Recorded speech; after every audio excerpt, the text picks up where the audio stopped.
और उसमें हम रैली करेंगे।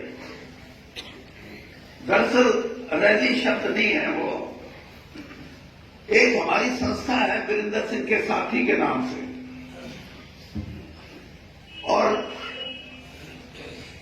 वो वीरेंद्र सिंह के साथी इकट्ठा होंगे, जींद में इकट्ठ होगा। अंदाजा ये है हमारे साथियों का कि 1 लाख साथी इकट्ठे होंगे। देखो रैली में तो कई तरह का माल आता है, रैली में तो ये भी आता है और गाड़ी बढ़ाइए और 2 पेटी भी कर दिए। हाँ, और हमारी जो बहनें हैं उनके लिए कहेंगे स्पेशल गाड़ी आई है, केड़े न रखे, केड़े खूब खाते, राम रखे केड़े खाते हैं। वो लोग इकट्ठा करते हैं लोगों को, हम ऐसा नहीं करेंगे।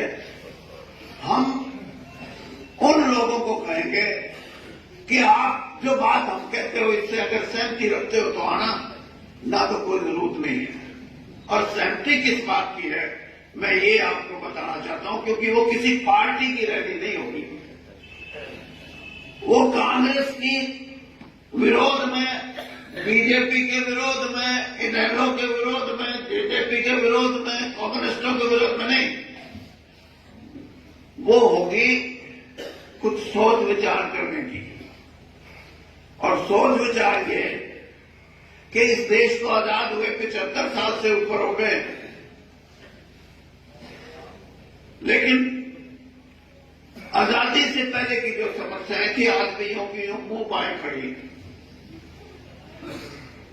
चाहे गरीबी की बात है, चाहे बेरोजगारी की बात है, चाहे भ्रष्टाचार की बात है।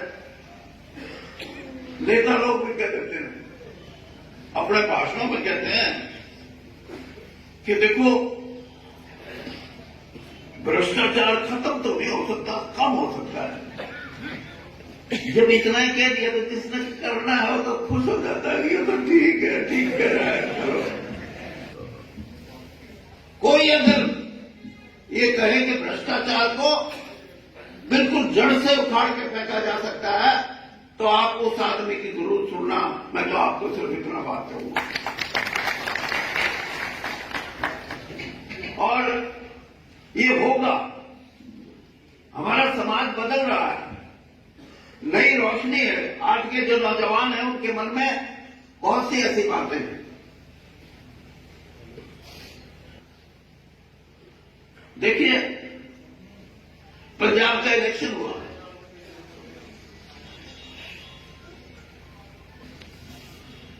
उनमें से 92 पे आप पार्टी जीती,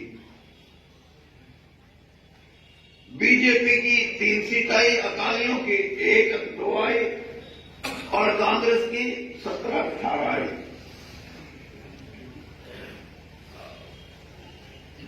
ये होने की बात है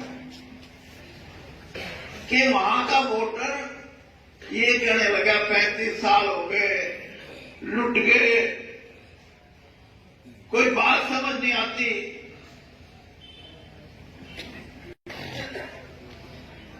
वोटर का जवाब था अकालियों को तो पानी नहीं, ना कांग्रेसियों को पानी, 35 साल हो गए, गल्ला गल्ला करते हैं, काम कोई नहीं करता, लुट लिया सारा पंजाब, पंजाब के लोगों ने।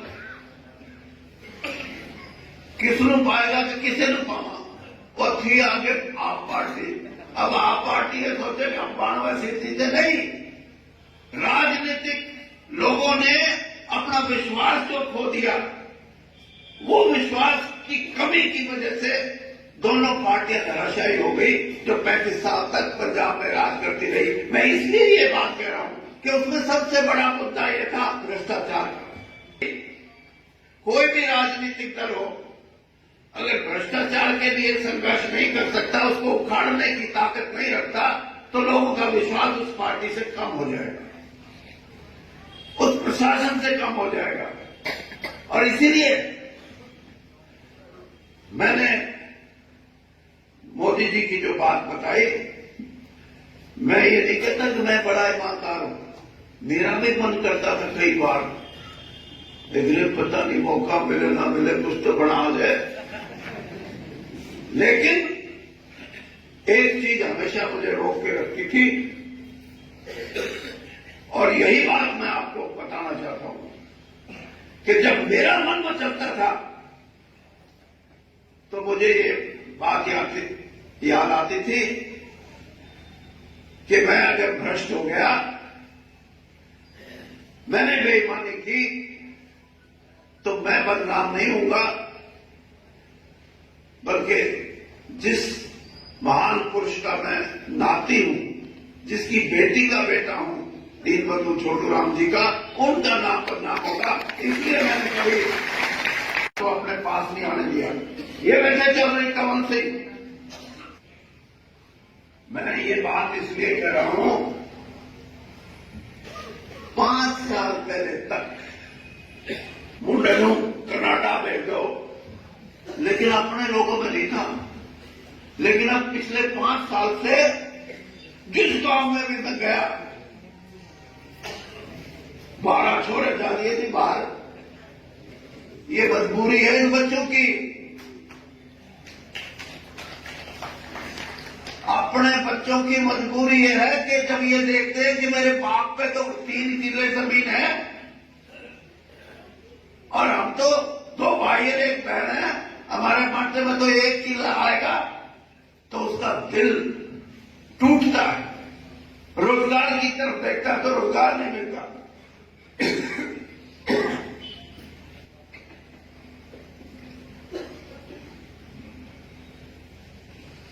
बेरोजगारी बढ़ी,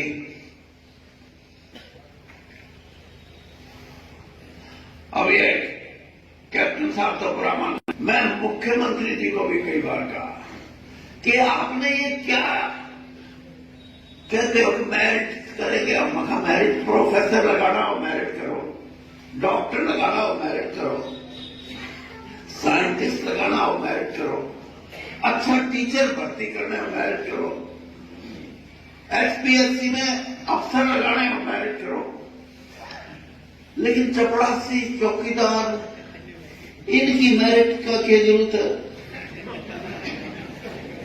हाँ, गरीब आदमी जो भी गरीब दिखे उसको दे दो। और कैप्टन साहब, हरियाणा में अगर बीजेपी के जो वर्कर हैं, एक एक 2 नौकरी नहीं दोगे तो ये आगे काम कर रहा औखा हो जाएगा। वर्कर को भी दे दो, कोई गल नहीं है, क्या फर्क पड़ता है। सिपाही भर्ती करना है, भाई उसकी छात्री देखो, उसका कद देखो, उसको भगाओ, दौड़ाओ, कुदाओ, कुछ करो, उसमें पास हो, फिर किस चीज की मेरिट अब करना इसने। यानी कुछ चीजें ऐसी हैं जो व्यवहारिक हैं, और इसीलिए मैं ये कहता हूं, व्यवहारिक चीजों के लिए हमारे को सोचना पड़ेगा कि गरीबी कैसे खत्म हो, भ्रष्टाचार कैसे खत्म हो, बेरोजगारी कैसे खत्म हो। और मैं तो यहां तक कहता हूं कि अगर हमारे बच्चे विदेशों में जाना चाहते हैं तो उनकी इसी दुर्घटना का डंकी फ्लाइट का मतलब ये कि गलत तरीके से जा रहे हैं बेचारे। जो भी सरकार, हरियाणा सरकार को ये चाहिए, और मैं कांग्रेस का घोषणा पत्र तैयार करने का चेयरमैन था, तो मैंने ये बात उस वक्त कही थी कि अगर हम सत्ता में आएंगे तो 3 चीजें करेंगे। जो विदेशों में जाए, एक तो रोजगार के लिए जाए, एक बड़ी पढ़ाई के लिए जाए, उनके लिए पासपोर्ट बनवाना, उनके जहां जाए उस पर वीजा लगवाना, और कोई सरकार, विदेशी सरकार ये कहे कि हमारे को गारंटी चाहिए, तो हरियाणा सरकार की गारंटी, ये 3 चीज नौजवानों के लिए कर दो, वो गलत तरीके से भी जाएंगे और मां बाप के लिए भी बहुत बड़ी बात है। तो मैं ये चीजें कि 23 तारीख की जो हमारी वीरेंद्र के साथी वीरेंद्र सिंह के साथी के नाम से कार्यक्रम है, उसमें इन चीजों का समाधान क्या आपने दिया था। उसमें एक बात कही थी कि लाल बहादुर शास्त्री जी ने नारा दिया था जय जवान जय किसान का, और 1996 में उस नारे में एक चीज और जुड़ गई, जय विज्ञान। और प्रधानमंत्री जी ने कहा कि चौथी चीज मैं जोड़ता हूं। उन्होंने कहा कि जय अनुसंधान, और जय विज्ञान और जय अनुसंधान। अनुसंधान का जब नाम आता तो एकदम दिमाग में जाती है साइंस, मेडिकल। हमारी रैली में हम ऐसे अनुसंधान के माध्यम से ऐसे समाधान देना चाहते हैं, हमारी इस सोच को मान लेगी उस पार्टी के साथ लोग जुड़ेंगे, जो नहीं मानेगी तो उनकी मर्जी। अब अनुसंधान क्या, एक आपको एक बात बताता हूं कि जैसे डॉक्टर है, डॉक्टर जो भी भर्ती होगा उसको गांव में भी नौकरी करनी पड़ेगी, शहर में भी करनी पड़ेगी, लेकिन पाबंदी नहीं है। गांव वाला जो डॉक्टर है किसी पीएचसी में, सीएचसी में एमबीबीएस डॉक्टर, बदली तो उसकी वहां हो जाती है, लेकिन अपना डेपुटेशन शहर में कराएगा, क्योंकि शहर में बच्चे अच्छे पढ़ेंगे, उसके अच्छी आबो हवा होगी, बिजली 24 घंटे रहेगी, मकान बढ़िया होगा। कि गांव के आदमी को किसी की मां, किसी का बाप, किसी का दादा, किसी की दादी अगर गंभीर अवस्था में बीमार है तो उसके पास कोई समाधान नहीं, क्योंकि जो अस्पताल खोले हुए गांव में पीएचसी सीएचसी के नाम से, वहां कोई डॉक्टर नहीं है। ले जाओ, कहां ले जाओ? तुम तो कहते चलो बिसार, मारे वाले कहे चलो पटियाला, कोई कहे चलो दिल्ली पीटीआई, और कत्थल कुथल की तरफ कहे चलो लुधियाना। इसका समाधान कुछ करना नहीं हो सकता, एक बात से हो सकता है। ये मेरा ख्याल है, आप उसको कितना सराहोगे मैं नहीं जानता, लेकिन इसके ये अनुसंधान से है कि हरियाणा में अगर 2000 डॉक्टर लगाने हैं, डॉक्टरों की जो वैकेंसी निकले, 100 डॉक्टर लगाने हैं शहरों में और 1250 लगाने हैं गांव में। जिसने गांव का डॉक्टर बनना हो वो उन 1250 में फार्म भर दो, जिसने 750 शहर का डॉक्टर बनना हो 750 उनका फार्म भर दो। 2 कार्ड हो, एक रूरल कार्ड और एक अर्बन कार्ड, और उसमें ये लिख दो कि रूरल कार्डर का, अर्बन कार्डर का शहरी डॉक्टर जो होगा उसकी तनख्वाह, तो गांव के डॉक्टर की तनख्वाह 1.25 लाख से शुरू होगी। सब वहां जाएंगे, कहेंगे। और ये सिर्फ डॉक्टर की बात नहीं, नर्स भी, पैरामेडिकल स्टाफ भी। मैं ये एक बात इसलिए कह रहा हूं कि जब तक ये व्यवस्था नहीं होगी तब तक आप डॉक्टरों को अपने साथ हालात और, तो ये समाधान है समस्याओं के, और इन समाधान के साथ सबसे बड़ा आपको मैं याद दिलाता हूं, ये जो कांग्रेस पार्टी ने जब 2019 का चुनाव हमारे को सत्ता में लेके आओ, हम आपके बैंक में 72,000 रुपये जमा कर देंगे 1 साल के। याद है? कांग्रेस पार्टी के हम 72,000 रुपये, और कल या परसों राहुल गांधी ने यहां दोबारा भी पानीपत में ये बात की। इस बात को मैं समझाना चाहता हूं, आप ये मत सोच लेना मैं राहुल गांधी के गीत गा रहा गया आपको, क्योंकि आप प्रबुद्ध वर्ग से हो। दुनिया में अगले कुछ सालों में नौकरियां खत्म हो रही हैं, और तो और जहां 1000 आदमियों की जरूरत है, वहां 10 आदमियों से काम चलने के ऐसा सिस्टम। मैं एक आर्टिकल पढ़ रहा था अभी, नैनो टेक्नोलॉजी आपने सुनी होगी। नैनो टेक्नोलॉजी के जरिए सर्जरी होती है जिसमें पहले डॉक्टर होता था और ऑपरेशन हो जाएगा। अब मैं वो अमेरिका से आर्टिकल आया हुआ था कि अब नैनो मेडिसिन का एक काम शरीर में लगा देंगे, चढ़ा देंगे उसको, और जितनी भी बीमारी है वो नैनो मेडिसिन जो है उस शरीर में उन बीमारियों को खत्म कर देगी। ना मलेरिया होगा, ना टाइफाइड होगा, ना कोरोना तक रोड़ा मुक जाना। तो फिर तो कोई बीमारी से कभी मर सकते, फिर कैसे मरेंगे? तो फिर लगे नहीं, कोई किसी को गोली मार देगा तो मरेगा, एक्सीडेंट हो जाएगा उसमें मरेगा। लेकिन मैं ये बात इसलिए कह रहा हूं कि अगर ऐसी परिस्थिति बनती है तो नौकरी शब्द को आप अपनी डिक्शनरी से निकाल देना। और मैं ये बात इसलिए कह रहा हूं कि जो 72,000 रुपये की बात करते हैं, सामाजिक दृष्टिकोण ये बनेगा कि कोई आदमी ये मत सोचे कि उसको भूखा मरना पड़े, कोई आदमी ये मत सोचे कि उसमें नौकरी नहीं, कोई काम नहीं है तो उसकी सामाजिक व्यवस्था में गिरावट आ जाएगी। नहीं, इसलिए ये सोचा जा रहा है। और ग्रेट ब्रिटेन में तो बजट का एक तक सोशल सिक्योरिटी के नाम से लोगों को पैसा जाता था।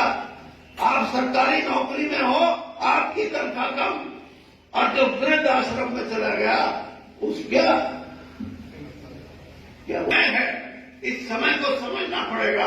इसलिए मैं ये कह रहा हूं कि बहुत से समाधान ऐसे हैं जो हमारे को नए सिरे से सोचने पड़ेंगे, नए सिरे से करना पड़ेगा। और एक बात और मैं आपको कह रहा हूं कि मेरी परवरिश ऐसी हुई है। भाई विजय कौशिक जो कह रहे थे कि मैंने अपनी जिंदगी में कई चीजें ऐसी सीखी हैं जो मैं आपको भी बताना चाहूंगा। मैं रोहतक में मेरी नानी के पास पढ़ता था, 6 साल का मैं गया था। बहुत बड़ा छोटूराम जी की कोठी थी, मैं अकेला बच्चा, मेरी नानी मुझे पालती थी। तो जब मैं स्कूल से आता तो खेलने को मन करता, तो हमारी जो मेहतरानी थी उसका लड़का भी मेरी उम्र का था। तो कहती भाई रामय, उसका नाम रामय था, रामय तुम खेलो बालक, खेल लो। हम दोनों खेलते खेलते खेलते मैं उनमें उसकी मां उसको रोटी देती, मैं भी खा लेता। तो जब मेरी नानी को पता लगा तो वो गुस्से हुई, मेरे से नहीं उनसे। तो ये चीजें मुझे बुरी लगती थी। हालांकि मेरी नानी थी, लेकिन मैं गलत समझता था। 6 साल का बच्चा, मैंने कहा ये गलत कह रही है। मैं इसलिए ये बात कह रहा हूं कि हरियाणा के अंदर जो जात पात की नफरत फैलाना चाहते हैं, वीरेंद्र सिंह उनके खिलाफ लड़ाई लड़ेगा, उसमें कभी कोई। और जो धर्म के नाम पे हिंदू होना बहुत सौभाग्य की बात है, मेरा भी सौभाग्य है, लेकिन मैं आर्य समाज दूसरे धर्म के नाम से कभी कोई फर्क नहीं किया। मैं पार्लियामेंट का मेंबर था, मैं अपने साथियों को, ये जगन्नाथ जी का मंदिर कहां है, जब मैं मेंबर पार्लियामेंट था, हमारी एक एमपीएम की 14 सदस्यों की एक कमेटी गई। तो जहां हम रुके थे वहां उड़ीसा की सरकार ने कहा कि अगर आप जगन्नाथ में जाते हो तो सुबह गाड़ी आ जाएगी, बस, और सबको लेके जाएंगे, कर सकते हो। 14 के 14 बैठिए गाड़ी में। और जो गाइड था हमारा, जो अफसर था, उस अफसर ने कहा कि यहाँ गाड़ी रुकेगी और गाइड मेरे को दर्शन करना चाहते हैं, उनसे मेरी एक प्रार्थना है कि जो हिंदू ना हो वो बस से नीचे ना उतरे, सिर्फ हिंदू ही जाएंगे। 3 मुसलमान एमपी हमारे साथ थे, तो वो मेरे को कहने लगा भाई जा। अरे मैंने कहा जाऊं और तुम बैठोगे यहाँ? कहने लगे हाँ। मैंने कहा वीरेंद्र सिंह भी जाएगा। मैं नहीं गया। मैंने कहा ये कोई भगवान का घर तो सबके लिए है, किसी के माथे पे ये नहीं लिखा होता। तो ये संस्कार हैं और ऐसे संस्कार हरियाणा की सभ्यता का हिस्सा रहे और इन संस्कारों के साथ हमारे को अपने समाज को जोड़ के रखना है। जो समाज को तोड़ने वाली ताकतें हैं उनका इन बातों पे विरोध करना भी हमारा फर्ज है। हम वो आदमी हैं जो जिनकी हजारों साल की सभ्यता ये सिखाती है कि 36 बिरादरी एक दूसरे पे विश्वास की भावना हो। ये वैसे हमारे भाई विजय कौशिक, मैंने 40 साल हो गए तो अगले में चली थी इलेक्शन एजेंट, और जब आप मेरा बेटा चुनाव लड़ा उसका एजेंट भी विजय कौशिक था। ये सिखाता है कि हम हमारे समाज को एक करके रखेंगे, हम समाज को टूटने नहीं देंगे। कि समाज में भाईचारा, प्रेम, सौहार्द हमारे को बना के रखना है। उसी से हम एक अच्छे, उज्जवल और मैं ये कह सकता हूं कि ऐसे हरियाणा का निर्माण कर सकते हैं जिसमें हमें लगे, हमें फख्र हो कि ये जो नई पीढ़ी है, ये नई पीढ़ी अब इस रास्ते पर चल पड़ी है जहां धर्म के नाम पे धर्म का नाम तो बड़ा, लेकिन धर्मांधता नहीं होना चाहिए। यही सीख लेके हम चलेंगे तो हमारा प्रदेश आगे बढ़ेगा। और मैं ये समझता हूं